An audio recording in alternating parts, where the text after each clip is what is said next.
साईनगरी साई कलारत्न समाजभूषण पुरस्कार 2025 सोहळा उत्साहात संपन्न। महाराष्ट्रातील 180 व्यक्तींना कलारत्न समाजभूषण पुरस्कार प्रदान। ओम साई विकास प्रतिष्ठान व बीबीसी फिल्म प्रोडक्शन महाराष्ट्र राज्य निर्मित यांच्या वतीने राष्ट्रीय पातळीवरील महाराष्ट्र राज्यातील पहिलाच भव्य व दिव्य साईच्या नावाने दिला जाणारा पुरस्कार साईंच्या पावनभूमीत हा साई कलारत्न समाजभूषण पुरस्कार 2025 सोहळा पार पडला। शिर्डी येथील 3 स्टार हॉटेल शांती कमल येथे हा पुरस्कार सोहळा उत्साहात संपन्न झाला। साई कलारत्न समाजभूषण पुरस्कार 2025 साठी महाराष्ट्र राज्यातील सुमारे 180 मान्यवरांची विविध क्षेत्रात उल्लेखनीय कार्याबद्दल निवड करण्यात आली। पुरस्कार वितरण सोहळा संगमनेर कॉलेजचे प्राचार्य डॉक्टर अरुण गायकवाड, समाजसेवक आणि प्रसिद्ध हॉटेल उद्योजक किशोरजी कालडा, बाळासाहेब वाणी, सेंट्रल स्कूल गणेगावचे संचालक डॉक्टर दत्तात्रय वाणी, ॲडॉन फार्मा नाशिकचे एमडी मुकेश ओबेरॉय, प्रसिद्ध अभिनेते व मिमिक्रीकार आशिष सातपुते, विजय खुरपे, अभिनेता अभय बल्लारपुरे, निर्माता दिग्दर्शक अल्ताफ शेख यांच्या प्रमुख उपस्थितीत पार पडलाय। या पुरस्कार सोहळ्यात महाराष्ट्रातील 36 जिल्ह्यातील पुरस्कारार्थींची निवड करण्यात आली होती। पुरस्कारार्थींना ट्रॉफी, सन्मानपत्र, फेटा, शाल, एक बॅग व पुष्पगुच्छ देऊन सन्मानित करण्यात आले। पुरस्कार वितरण सोहळ्याप्रसंगी सांस्कृतिक कार्यक्रम आयोजित करण्यात आले होते। लावणीमध्ये गोल्ड मेडल मिळवलेल्या प्रीती राजपूत व दुर्गा लिलाके यांच्या लावण्या सादर झाल्या। या दरम्यान एका चिमुरडीच्या नृत्याने उपस्थितांची मने जिंकली। पुरस्कार सोहळ्याचे संस्थापक अध्यक्ष सुदाम संसार यांना कला जीवन गौरव पुरस्कार व प्रेरणा गौरव पुरस्कार देऊन सन्मानित करण्यात आले। कार्यक्रमाचे प्रास्ताविक सुदाम संसार यांनी केले। पुरस्कार सोहळ्याचे सूत्रसंचालन व आभार प्रदर्शन सरिता यांनी केलं। SRB न्यूज साठी संतोष बोरुडे सह कॅमेरामन अनवर कलंदर, शिर्डी।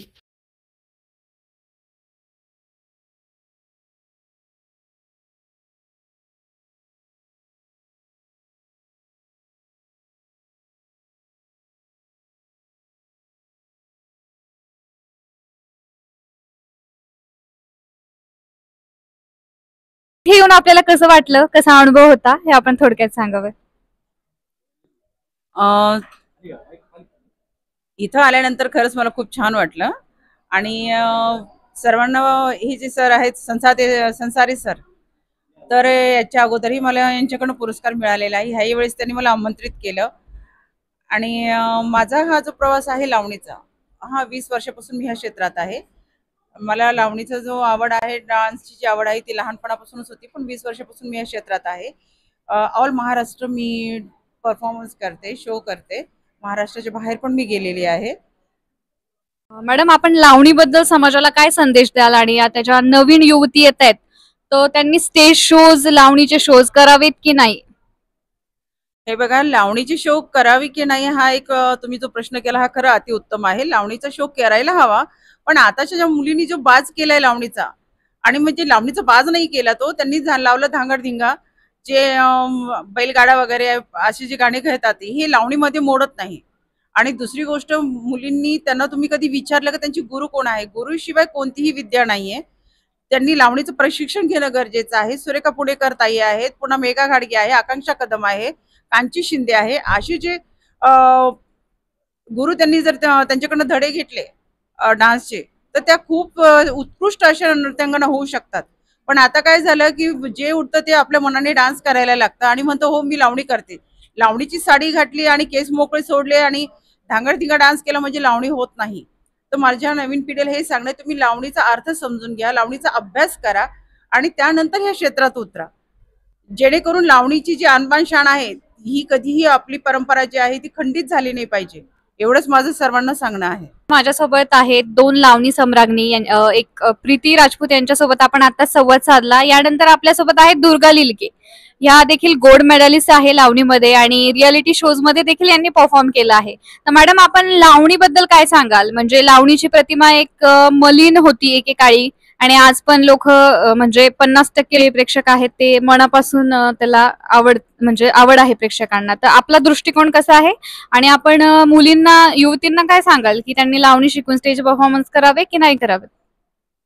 हो, तर लावणी ही महाराष्ट्राची शान आहे आणि ही आपण जपली पाहिजे। आपली ही संस्कृती आहे आणि लावणी ही आता नाशवंत होत चालली आहे। पण आता जे कॉलेजेस आहे, त्यामध्ये ही लावणी आपण म्हणजे आता हा एक भाग म्हणून घेत आहोत आणि संस्कृती जपण्याचा मी प्रयत्न करते आणि सगळ्या मुलींना मी सांगू इच्छिते की लावणी म्हणजे ही आपली संस्कृती आहे आणि ती जपली पाहिजे. आणि मी पण एक टीचर आहे तरी सुद्धा मला लावणी करायला खूप आवडतं आणि मी लहानपणापासूनच मला लावणीमध्ये खूप इंटरेस्ट होता आणि मी म्हणजे जे खूप सारे स्पर्धांमध्ये मी भाग घेतला आणि माझं स्वप्न ह्या मंचावर पूर्ण झालेलं आहे आज. आणि खूप मी म्हणजे स्वतःला लकी समजते की मी लावणी करते असं. थँक्यू. धन्यवाद मॅडम. आज आपल्या सोबत 2 यशस्वी लावणी सम्राज्ञी आहेत आणि त्यांच्यासोबत आपण संवाद साधलाय. SRB न्यूज मध्ये आपलं हार्दिक स्वागत आहे. आज आपल्यासोबत कवी बाबाराव दोहिजड आपल्यासोबत आहे आणि त्यांनी गुंफण नावाचं एक पुस्तक तयार केलेलं आहे आणि खूप छान असं पुस्तक आहे आणि आपण त्यांच्याकडून ही संपूर्णपणे माहिती जाणून घेणार आहोत की या गुंफण पुस्तकामध्ये काय उल्लेख केला आहे, नेमके आहे तरी काय. नमस्कार सर. नमस्कार. मी बाबाराव दोहिजड कवी. गुंफण हे काव्यसंग्रह प्रकाशित करत असताना मला अतिशय आनंद होतो. साहित्य रत्न पुरस्कार डीच्या मार्फत या ठिकाणी त्यांनी जे पुरस्काराचं प्रकाशन करण्याची मला संधी दिली त्याबद्दल धन्यवाद. गुंफण हे काव्यसंग्रह विविध विषयावरती आहे. यामध्ये ग्रामीण कविता आहेत, बालकविता आहेत, त्यानंतर शेतकऱ्यावरची कविता आहेत, भ्रष्टाचार आहे, त्यानंतर बेटी बचावर आहे. अशा विविध विषयावरती कविता रचना या ठिकाणी आपण केलेलं आहे आणि त्यामुळे ह्या कवितेचं जे वर्णन या कवितेत केलेलं संग्रहात केलेलं आहे त्याचं नाव आपण गुंफण दिलेलं आहे. आणि विशेषतः म्हणजे शेतकऱ्याच्या जिव्हाळ्याचे प्रश्न, आईवरच्या कविता, हा सगळा गुंफण माणसाच्या काळजाचा ठाव घेणारी असणारं हे काव्यसंग्रह प्रकाशित करताना अतिशय आनंदित वाटतो. तर सर या पुस्तकामध्ये मानवी जीवनाचा उल्लेख आहे का? मानवी जीवनामध्ये जीवन जगत असताना एक कविता सुंदर त्या ठिकाणी दिलेली आहे की ज्या ठिकाणी आपण बैलजोडी नावाचं माझी कविता आहे. याच्यामध्ये बैलजोडी ही अतिशय शेतकऱ्याच्या सोबत काम करते, प्रामाणिकपणे काम करते. हे मुख्य जनावर असूनही सुद्धा काम करते, पण ते शेवटी इमानदारी असतात, प्रामाणिकपणे असतात. पण आताच्या सध्याच्या काळामध्ये काय झालेलं आहे की माणसं सुद्धा ही स्वार्थी बनलेली आहे. असं कवीला असं वाटतं की या मानवापेक्षा, या स्वार्थी मानवापेक्षा माझी बैलजोडी इमानदारी आहे, असं या बैलजोडी या कवितेमध्ये देण्याचा प्रयत्न केलेला आहे. म्हणजे माणसापेक्षा ही बैलजोडी माझी प्रामाणिकपणे आहे आणि मला ती आनंदी देते, असं बैलजोडी या काव्यसंग्रहात दिलेलं आहे. तर सर याच्यामध्ये कोणते कोणते काव्य प्रकार आहेत? यामध्ये दलित काव्य आपण सांगता येईल, ग्रामीण साहित्य, ग्रामीण काव्य आणि त्यानंतर एक संदर्भ देतो तुम्हाला बेटी बचाव नावाचा जो आहे. बेटी बचाव मध्ये आपण सध्याच्या काळामध्ये बेटी आवश्यकता आहे. मुलगी म्हणजे हे लक्ष्मी आपण मानतो आणि तिला जे या ठिकाणी समाजामध्ये स्थान आहे ते अतिशय स्थान महत्त्वाचं दिलं गेलं पाहिजे. आणि म्हणून एक यात माझा काय गुन्हा ही नावाची सुंदर कविता आहे की ती गर्भातच तिला मारलं जातं आणि त्यामुळे काय होतं की त्या ठिकाणी आपण मुली वाढत नाही. शासनाचं धोरण आहे की मुली जगल्या पाहिजे, वाढल्या पाहिजे, पण ते तसं न करता आपण त्या मुलीला सन्मान दिला पाहिजे. मुली ही आपली लेक मांडली, सन्मान दिला पाहिजे. अशा प्रकारच्या बेटी बचावाच्या संदर्भातली यात माझा काय गुन्हा ही कविता त्या ठिकाणी सुद्धा दिलेली आहे आणि मानवी अतिशय सुंदर प्रकारच्या कविता या गुंफण काव्यसंग्रहामध्ये आहेत. अशा पद्धतीने लिखाण केले. धन्यवाद. तर आपल्यासोबत आहे दिग्दर्शक सुदामजी संसारे. नमस्कार सर. नमस्ते. नमस्ते. तर तुम्ही या कार्यक्रमाचे नियोजन कसे केले होते? या कार्यक्रमाचे नियोजन मला वाटतं जानेवारी 15 जानेवारीपासून तर आज तागायत 3 मे पर्यंत याचं नियोजन करावं लागलं. म्हणजे जवळजवळ 4 महिने मी याचं नियोजन केलं. त्या नियोजनामध्ये मग ट्रॉफ्या प्रिंट करणं, सन्मानपत्र बनवणं, त्यानंतर शाल, फेटे, गोल्ड मेडल आणि येणाऱ्या पुरस्कारकर्ते म्हणजे पूर्ण महाराष्ट्रातून आलेल्या पुरस्कर्त्यांचं राहण्याची व्यवस्था, तर त्यांना जाताना जेवणाची व्यवस्था, इथपर्यंत सगळी व्यवस्था केली. तर या तयारीसाठी मला किमान 4 महिन्याचा अवधी लागला. तर बघू शकता तुम्ही दिग्दर्शक सुदामजी संसारे यांनी खूप छान प्रकारे असं नियोजन केलं होतं. तसेच आपण सरांना आता पुढील प्रश्न विचारू. तर सर या दिग्दर्शन सोहळ्यामध्ये अनेक जिल्ह्यातून कलाकार इथे आले होते. तसेच आपण पुढील चित्रपट कोणता तयार करताय सध्या? आता या पुरस्कार सोहळ्यामध्ये महाराष्ट्रामधील एकूण 36 जिल्ह्यामधून सर्व पुरस्कारकर्ते आलेले होते आणि त्यामध्ये मी स्वतः लिखाण केलेला, मी एक चित्रपट महामंडळाचा अधिकृत लेखक आहे. मी स्वतः 22 चित्रपटाच्या स्क्रिप्टचं लेखन केलंय. पैकी एक माझी प्रेम नावाची एक स्क्रिप्ट आहे आणि त्या स्टोरीवर मी प्रेम नावाचा मराठी चित्रपट बनवत आहे आणि त्याचं शूटिंग याच महिन्यात 20 मेच्या दरम्यान या शिर्डी परिसरामध्ये शूट चालू होणार आहे आणि काही शूट मुंबईमध्ये तर काही शूट हैदराबादमध्ये. या ठिकाणी साधारणपणे 25 दिवसाचं शूट राहील. या 25 दिवसामध्ये प्रेम चित्रपटाचं पूर्ण शूटिंग केलं जाईल. संसारे मराठी चित्रपटाचा रायटर आहे, दिग्दर्शक आहे, निर्माता आहे आणि एक ऍक्टर आहे. माझा प्रवास 2010 पासून तर आज 2025 पर्यंत म्हणजे जवळजवळ 15 वर्षामध्ये मी हा सिने क्षेत्रामधील प्रवास पूर्ण करतोय. त्याचबरोबर मी सामाजिक क्षेत्रामध्ये मी ओम साई विकास प्रतिष्ठान आणि BBC फिल्म प्रोडक्शन या प्रकारे 2 संस्था आहेत. त्या संस्थेच्या माध्यमातून मी महाराष्ट्र राज्यातील ज्या नवोदित कलाकारांना एक व्यासपीठ निर्माण करून देण्याचा मी सदोदित प्रयत्न करत असतो आणि नवीन कलाकारांना त्यांच्या पायावर उभं राहण्यासाठी मी सदोदित त्यांच्या पाठीमागे राहत असतो.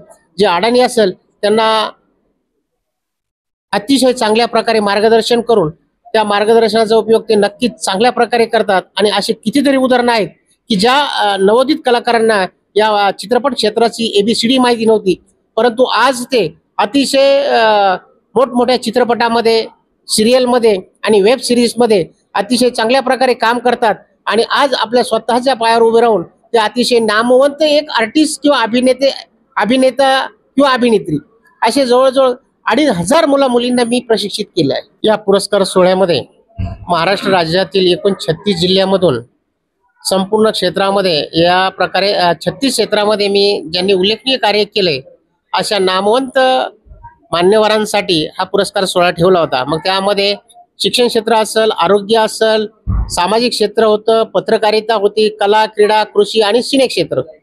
तर ते तमाशा कलावंतापासून तर जागरण गोंधळीपर्यंत अशा विविध क्षेत्रामध्ये ज्याने उल्लेखनीय कार्य केले तर त्यांना त्या कामाची पावती म्हणून, त्यांच्या पाठीवर शाबासकीची थाप म्हणून हा आपण त्यांना साईच्या नावाने दिला जाणारा साई कलारत्न समाजभूषण पुरस्कार हा राष्ट्रीय पातळीवरचा एवढंच नव्हे तर महाराष्ट्र राज्यातील हा मानाचा, सन्मानाचा आणि प्रतिष्ठेचा समजला जाणारा हा पहिलाच साई कलारत्न समाजभूषण पुरस्कार आपण आज 185 लोकांना बहाल केलेला आहे. आणि या 185च्या लोकांच्या सोबत किमान 2-3 लोक म्हणजे आज 700 ते 800 लोकांच्या सहवासामध्ये फुल्ल अशा गर्दीमध्ये हा भव्य आणि दिव्य पुरस्कार सोहळा संपन्न झालेला आहे. या पुरस्कार सोहळ्यामध्ये माननीय संगमनेरचे समाजसेवक, त्याच पद्धतीने प्रसिद्ध हॉटेल उद्योग व्यावसायिक माननीय श्री किशोरजी कार्डा शेठ हेही उपस्थित होते. यांनी या पुरस्कार सोहळ्यामध्ये आगळा वेगळा मी एक लकी ड्रॉचा कार्यक्रम ठेवला होता. त्या लकी ड्रॉच्या कार्यक्रमामध्ये 6 पैठणी साड्या सप्रेम भेट दिल्यात. त्याच पद्धतीने या ॲनॉन फार्मा या मेडिसिन कंपनीचे MD माननीय श्री मुकेश ओबेराय हेही या कार्यक्रमामध्ये उपस्थित होते आणि त्यांनी या कार्यक्रमामध्ये 12 पैठणी साड्या सप्रेम भेट दिलेल्या आहेत. त्याच पद्धतीने शैक्षणिक क्षेत्रामध्ये माननीय शिक्षण सम्राट Dattatray Vani sir, English medium school Ganegaon, प्रसाद ग्रामीण शिक्षण प्रसारक मंडळ यांचे ते सर्व आहेत. तर तेही या कार्यक्रमाला हजेरी लावली त्यांनी. त्यानंतर मिमिक्रीकार आशिष सातपुते, त्यानंतर चंद्रमा फाउंडेशनचे माननीय विजय खुरपे सर, त्याच्यानंतर निर्माता अल्ताफ शेख सर, अशा विविध क्षेत्रातील मान्यवर या पुरस्कार सोहळ्यामध्ये प्रमुख पाहुणे म्हणून मी बोलवलेले होते आणि त्यांनी येऊन अतिशय चांगलं आणि मोलाचं असं सहकार्य पुरस्कारकर्त्यांना दिलंय असं मी या निमित्ताने तुम्हाला सांगू शकतो. धन्यवाद. ताज्या बातम्यांसाठी आणि नवनवीन अपडेट्ससाठी SRB न्यूजला सबस्क्राईब करा आणि बेल आयकॉनला प्रेस करा.